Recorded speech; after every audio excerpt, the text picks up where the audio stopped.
Archaeologist के लिए आए दिन ऐतिहासिक और हजारों साल पुरानी वस्तुओं तथा संरचनाओं का मिलना कोई बड़ी बात नहीं है। खोजों के दौरान मिलने वाले अक्सर चीजों के रहस्य को कुछ समय बाद सुलझा लिया जाता है, लेकिन कई बार इन खोजों के दौरान ऐसी संरचनाएं तथा वस्तुएं मिल जाती हैं जिसके रहस्य को सुलझाने में वैज्ञानिकों तथा आर्कियोलॉजिस्ट के पसीने छूट जाते हैं। इसके बावजूद उन्हें उन चीजों को पूरी तरह समझने में कामयाबी नहीं मिल पाती है। तो चलिए आपको इस वीडियो में कुछ ऐसी आर्कियोलॉजिकल डिस्कवरी के बारे में बता रहे हैं जो अब भी कई रहस्यों से घिरा हुआ है। नंबर 10, सेहुइट मोनोलिथ। दुनिया के देशों में पेरू में मौजूद सेहुइट आर्कियोलॉजिकल साइट काफी मशहूर है। खासकर यहाँ मौजूद सेहुइट मोनोलिथ की चर्चा काफी ज्यादा होती है। मोनोलिथ वास्तव में एक पत्थर है। इस बड़े से चट्टान पर लगभग 200 तरह की संरचनाओं की आकृतियां हैं। इस एक पत्थर पर कई सारी ऐसी चीजों की आकृतियां बनी हुई हैं जिसे आज तक पूरे तरीके से नहीं समझा जा सका है। इस चट्टान पर इन सारी आकृतियों को किसने उकेरा है, इस बारे में ज्यादा जानकारी नहीं है। हालांकि अनुमान लगाया जाता है कि इसे इंका समुदाय के लोगों ने बनाया होगा।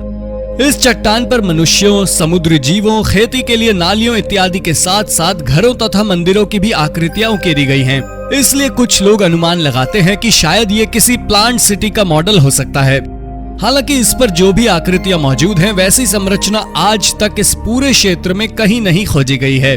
इसलिए लोगों को लगता है कि अब तक इसके बारे में जितनी भी जानकारी मौजूद है या लोग जो सेहुइट मोनोलिथ के बारे में समझ रहे हैं, वो वास्तव में है ही नहीं।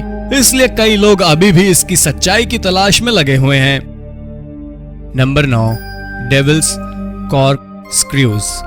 अमेरिका के नेब्रास्का राज्य में एक पहाड़ी क्षेत्र में पत्थरों पर हजारों साल पुरानी एक बेहद अजीब संरचना 1891 में खोजी गई थी। इसे डेविल्स कॉर्कस्क्रूज के नाम से जाना जाता है। एक बड़े से स्क्रू की स्टाइल में बनी इस संरचना का कुछ हिस्सा बालू से बना है, जबकि इसकी पिछली दीवार किस चीज से बनी है ये ज्ञात नहीं है। इसमें सबसे ज्यादा रहस्य की बात यह है कि ये अजीबोगरीब स्पाइरल स्ट्रक्चर क्यों बनाए गए होंगे। इसका जवाब किसी के पास नहीं है। स्थानीय लोग इसे शैतानों के रहने की जगह मानते हैं। इससे जुड़ी एक और थ्योरी ये है कि कुछ लोगों का मानना है कि दरअसल ये अजीबोगरीब संरचनाएं हजारों साल पहले पाए जाने वाले एक विशेष जीव का घर हुआ करता था, जो कि बाकी जानवरों के हमलों से बचने के लिए तथा खुद को ठंड से बचाने के लिए इसमें रहा करते थे। हालांकि ये भी महज एक आकलन है। नंबर 8, सहस्रलिंगा। कर्नाटक के उत्तरा कन्नड़ के सिरसी तालुका में मौजूद सहस्रलिंग एक पवित्र जगह है। एक समय यहाँ से बहने वाली नदियों में पानी का स्तर जब कम हुआ तो पानी के नीचे बहुत सारी शिवलिंग की आकृतियां उकेरी गई थी। इसे देखकर विशेषज्ञों को काफी हैरानी हुई कि कब और किसने इन आकृतियों को इतनी बड़ी संख्या में पत्थरों पर बनवाया या बनाया होगा। महज इस नदी में लगभग 1000 के आसपास ऐसी चट्टानें मौजूद हैं जिस पर शिवलिंग उकेरा गया है। विशेषज्ञों को भले ही इन चट्टानों को देखकर उनके कई सवालों के जवाब नहीं मिले हैं, लेकिन ये जगह मानने वालों के लिए पवित्र जरूर है। Number 7, old phone design. आज से बस कुछ ही साल पीछे देखें तो मोबाइल फोन का अस्तित्व तक नहीं था, लेकिन ऑस्ट्रिया के साल्जबर्ग शहर में एक कब्र में खुदाई के दौरान मोबाइल से मिलती जुलती एक आकृति मिली। मिट्टी की बनी हुई ये आकृति बिल्कुल आज के दौर में दिखने वाले मोबाइल की ही तरह था।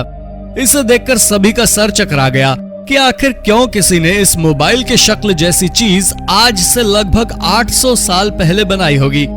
इसका जवाब आज तक कोई नहीं दे पाया है। Number 6, आर्मिलरी sphere. पृथ्वी के अलावा आसमान के ऊपर की दुनिया को समझने के लिए आज एक से बढ़कर एक आधुनिक इक्विपमेंट और टेक्नोलॉजी मौजूद है, लेकिन 50-60 साल ही पीछे चले जाएं तो आज के मुकाबले टेक्नोलॉजी के नाम पर बेहद कम सुविधाएं थीं।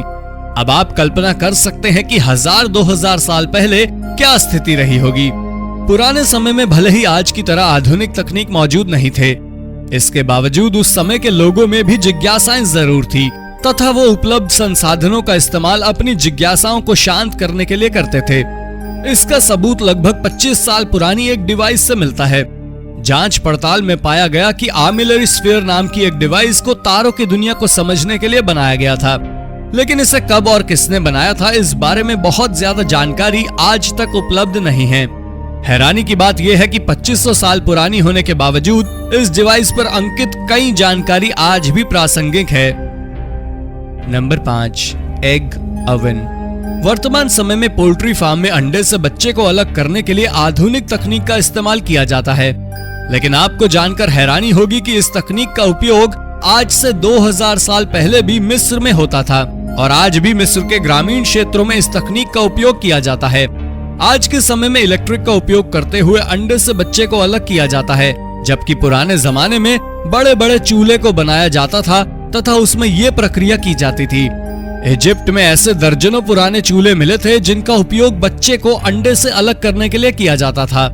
पुराने समय में किस तकनीक का उपयोग करते हुए तापमान को नियत रखा जाता था तथा इस चूल्हे का निर्माण कैसे किया जाता था, इस बारे में आज तक तथ्यात्मक जानकारी किसी के पास नहीं है। Number 4, earthquake predictions. आज विज्ञान काफी आधुनिक हो चुका है। आज असंभव से दिखने वाली चीज भी संभव हो जाती है, लेकिन विज्ञान के इतने आधुनिक होने के बावजूद भूकंप का पहले से पता लगाने का तरीका अब तक नहीं खोजा जा सका है। लेकिन आपको जानकर हैरानी होगी कि आज से हजारों साल पहले लगभग 132 ईस्वी में ही चीन के एक व्यक्ति ने एक ऐसी तकनीक बनाई थी जिससे भूकंप का पूर्वानुमान लगाया जा सकता था। साथ ही ये भी पता लगाया जा सकता था कि भूकंप किस दिशा में आया है। इस मशीन की खासियत ये थी कि ये अपने से बहुत दूर होने वाले कंपन को भी महसूस कर लेता था तथा उस आधार पर कुछ हद तक किसी खास हिस्से में भूकंप आने की भविष्यवाणी भी कर देता था। ये मशीन आज भले ही बहुत उपयोगी ना हो, लेकिन इस मशीन को बनाने वाले की सोच वास्तव में समय से काफी आगे की सोच थी। नंबर 3, पुराने समय में मिस्र की बहुत बड़ी आबादी नील नदी के पानी पर ही निर्भर थी। नील नदी में कितने पानी उपलब्ध होंगे उसी के आधार पर हुआ ये तय करते थे कि कौन सा फसल बोया जाएगा और आगे पानी कब तक उपलब्ध रह सकता है। नदी में पानी की मात्रा को नापने के लिए उस समय नाइलोमीटर नाम का यंत्र बनाया गया था। यह विशेष यंत्र काफी विशाल था, जिससे ये अनुमान लगाया जाता था कि इस साल नील नदी में कितना पानी रह सकता है। इस यंत्र को 9वीं शताब्दी में बनाया गया था। इससे पहले एक और यंत्र था जिससे ये पता लगाया जाता था कि नदी में कितना पानी रह सकता है, लेकिन इस मशीन का उपयोग करने का अधिकार सिर्फ वहां के राजा को ही था। राजा इस तकनीक का उपयोग करते हुए मौसम संबंधित जानकारी कैसे इकट्ठा करते थे, ये जानकारी आज तक बाहर नहीं आ सकी है। नंबर 2, इस ब्रह्मांड में एलियन है या नहीं तथा पृथ्वी पर कभी एलियन आया है या नहीं, इस पर वर्षों से चर्चा होती आ रही है, लेकिन आज तक कोई नतीजा नहीं निकल पाया है। लेकिन आपको जानकर हैरानी होगी कि पेरू के एक म्यूजियम में लगभग 2000 साल पुरानी मम्मी रखी हुई है। इसके बारे में कहा जाता है कि ये मम्मी एलियन की है जो कभी इस पृथ्वी पर आया था। इस दावे के पीछे की वजह यह है कि उस मम्मी के चेहरे की बनावट काफी हद तक आज के काल्पनिक एलियन की ही तरह है। साथ ही एक दावा यह भी है कि उस मम्मी का डीएनए भी इंसानी डीएनए से अलग है, इसलिए एलियन वाले दावे को और हवा मिलती है। वैसे सच्चाई क्या है ये आज तक साफ नहीं है। Number 1, world oldest crown. सन 1961 में एक इजरायली आर्कियोलॉजिस्ट को पहाड़ों की गुफाओं में खोज के दौरान 400 की संख्या में कई बेहद पुरानी चीजें मिली। इनमें एक सर का ताज भी था। जांच में पाया गया कि ये सभी सामान ब्रॉन्ज एज के हो सकते हैं, यानी कि ये लगभग 6000 साल पुराने थे। आज तक इससे पुराना क्राउन कहीं भी नहीं ढूंढा गया था। उन 400 सामानों में इस ग्राउंड के अलावा कई सारी ऐसी चीजें थीं जिसके बारे में आज तक पता नहीं चल पाया है कि उनका उपयोग क्या था और वो चीज क्या है। तो दोस्तों ये थी आज की वीडियो। आपको इन सब में से सबसे रोचक क्या लगा कमेंट बॉक्स में जरूर बताएं। वीडियो पसंद आई हो तो लाइक और शेयर भी करें। साथ ही अगर आपने अब तक इस चैनल को सब्सक्राइब नहीं किया है तो सब्सक्राइब करते हुए बेल आइकन जरूर दबा लें ताकि आप तक ऐसी ही रोचक वीडियो आती रहे। धन्यवाद।